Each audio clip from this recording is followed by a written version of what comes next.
So for these roses, you will only need 4 things. Obviously, you will need some paper.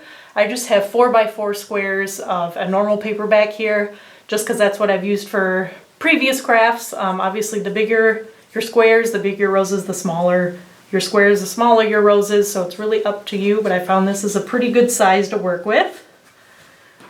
You will also need a pencil or a pen just to draw your spiral with. Doesn't need to be anything fancy. You will obviously need some scissors to do some cutting. I have my trusty gingerbread man scissors here. And then you will also need a hot glue gun. You probably could use regular glue for this, but it is going to take longer. I like a hot glue gun just because it is very quick to dry, so it makes the whole process a bit quicker. So the first step, what you're going to do is you're just going to take one of your squares of paper and you're just going to draw a big spiral on it. Really doesn't matter where you start. It doesn't need to be perfect. I made a few of these today, so I just do a really quick spiral. And then I like just to take this line down and kind of make a point there. Again, not super important, but that's, not sure if you can see that, but that's what your spiral ends up looking like. And then you just go and cut it out. Again, doesn't have to be super neat, just because the shape there is kind of what gives your petals the shape. And like a real rose, you know, it's not really uniform. It's whatever nature decides. And I guess in this case, we're the nature. We're deciding, you know, it doesn't have to be neat. It can be messy. It still ends up looking pretty good. So you're just going to cut out your spiral there. And then you're going to go back in that little point there. You're just going to cut that off, and that's what separates it from the extra. So we end up with a little circle of paper like this that's cut out in a spiral. And all you're going to do is you're going to take this end here and you're just going to start rolling it up. And what you want to remember is this is going to be the top of your petal, so the outside of the circle. The inside is what's just going to make, you know, the inside of the flower. And that's, I kept forgetting that earlier, but once you start rolling it up, you know, it's pretty obvious. So you're going to start rolling it up, and I find it is much easier if you just do a little dot of glue as you go along. So I'm just going to dot, little dot of glue, and then just keep rolling, and just do that like every, you know, 3 or 4 rolls, just because it helps it all stick together so it doesn't pop up on you later. And you really don't need a lot. Like, you can pretty much just touch the tip of your glue gun, and, you know, whatever residual glue is on there is going to be enough to make it stick. And you're going to get a lot of those little hot glue cobwebs. I've been picking these off of my sweater all day today while I was making the examples for this one. But you're just going to keep doing that all the way around. And in the beginning, you can pretty easily keep the bottom kind of lined up there, but you don't have to.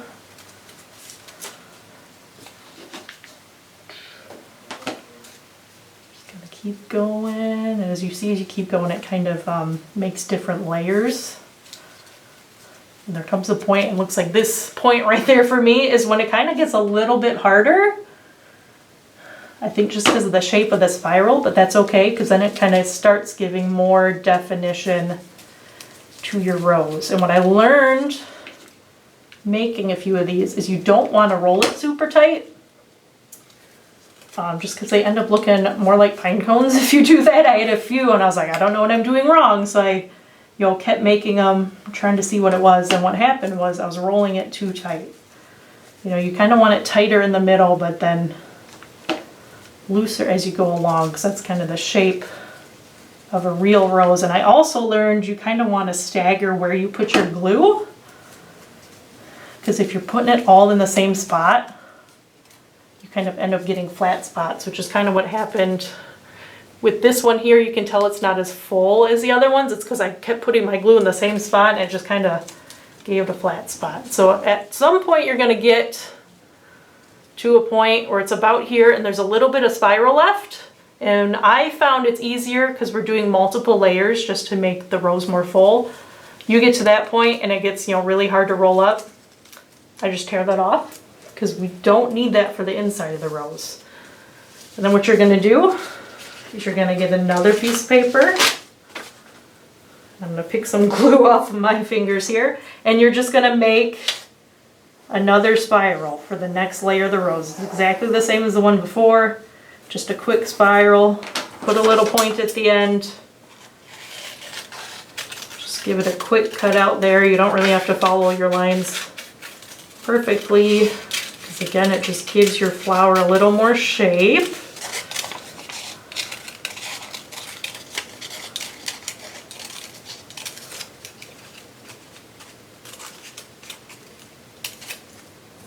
And then cut it off from the rest with that little point there. And then you're going to take that. You remember which way you were rolling, which helps with that little end there. You can kind of see where you're going, just so you don't forget there. And you just put a little dot of glue on there. I like to attach it right where the last one ended. And then you just keep rolling. And all it's going to do is just make your rose fuller. Again, you want to put a little dot of glue, and you kind of want to put it in the middle or the bottom of where you're rolling, just because if you put it on the top, it just kind of squishes it and it doesn't really look like a rose petal. So you want to kind of, you know, leave it a little fuller, or you just put it on there before you get there, and then roll right onto there. Keep going around. Stop every once in a while, pick off all your hot glue webs.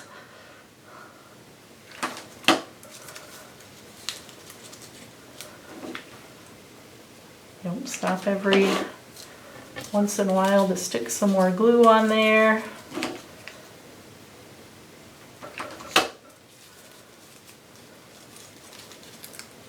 Even if a petal sticks out a bit, that's okay, because again, it's how real roses grow too. They don't all look the same. They all kind of have their own shape and their own personality. So I'm just going to keep going.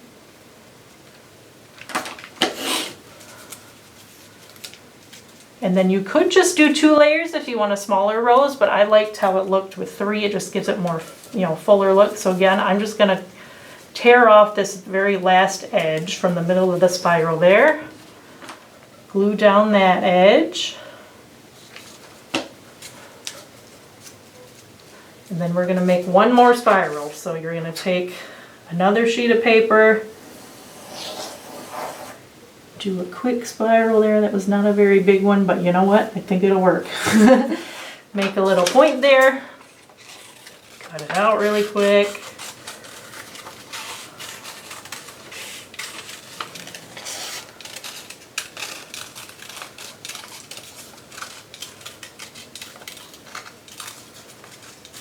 And this one you're going to end up using the whole spiral because the inside kind of starts covering the bottom. You'll see once we get to the end of there. There you go, one last spiral.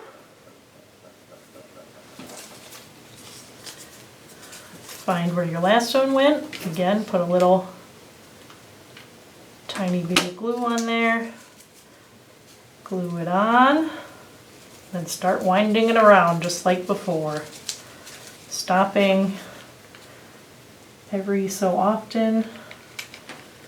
Just stick some glue in there if your glue gun cooperates with you. There we go. And you'll find you kind of have to glue more as you keep going just to hold it down in place once you get the bigger outer layers on there. Just keep going like before. And I find it helps not to try to force the paper into a certain shape, just let it do its thing. You know, because if you try to finagle it too much, it ends up kind of crunching itself and then it doesn't look very good.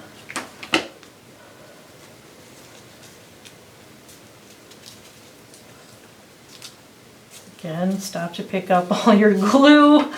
I don't know what it is about this glue gun, but it just loves making all those little glue strings. Just keep going. And then this one you'll get to the end where before I told you to tear it off. You don't want to do that with this one. Because what you're going to do is you're going to take it and on this little flap here, which is the inside of your spiral, you're just going to kind of cover pretty much all of that with glue. Again, it doesn't need to be a ton, just like thin layer. And then you're just going to use it to cover up this hole in the bottom. Give it a light press there. Again, take off all your glue cobwebs because there's a lot of them. But that is it.